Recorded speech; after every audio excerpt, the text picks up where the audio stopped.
James Dean's grandfather, John J. Adams, okay? His mother they list as Martha Boatwright. His father is John R. Adams.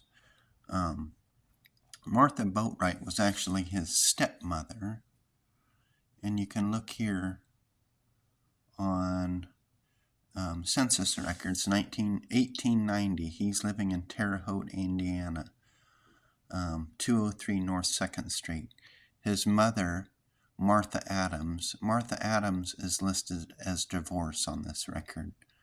John T. Adams. I'll show you so you don't think I'm lying. Martha Adams, divorced, right? Okay, so Martha Adams divorces her husband, John R. Adams, because John R. Adams had an affair with a lady named Elizabeth Edgar. And we'll look at his John Adams death record right now. You see, his father's surname, Adams, his mother's maiden surname is Edgar. It's not Martha Boatwright, who in the 1880 census is listed as Martha Adams, but she is divorced at that time. She's living with her too. And, you know, Terre Haute, Indiana, 2nd Street, that was like the heart of the red light district, okay? So, how this connects to DNA is I have a 163 centimorgan match with this line over here. Now, Elizabeth Edgar, who John R. Adams had the affair with, married a Jerome Mueller or Miller. A lot of Germans coming to this country Americanized their names, right? So, and you go down the generations, 1, 2, 3, 4, and you know, this would be her paternal line, right? So I would be connected on her paternal line the way DNA shuffling works, because Mueller married Edgar. When the genes shuffles, it'll look like I am related to some of these descendants and some of his own descendants, direct line, because Mueller and Edgar were, you know, they had kids, and they had kids, their kids had kids, so and so on. Okay, so that is her paternal and my maternal, because, well, I guess it's actually my paternal great-great-great-great-grandmother, but anyways, let's look at my James Dean's line, my paternal great-grandfathers, my maternal line. You can see John R. Adams right here.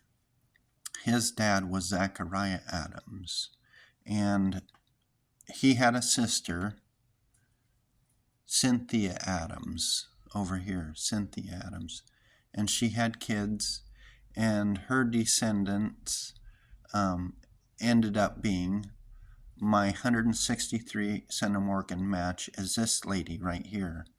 And I don't want to zoom in too much and show you the name. I guess I could, but she actually died, so I guess there's no harm in it. But the thing is the match I have, she was adopted out, so she doesn't really know who her grandmother was. At least so she said, anyways. But someone else knew. Anyways, so you can count up the generations, 1, 2, 3, 4, 5, you know, and then I'm down here a couple more generations, 5, because I'm not dropping all the way down to me. But anyways, I showed you John T. Adams. That's him right there. His dad, John R. Adams, who had the affair with Elizabeth Edgar.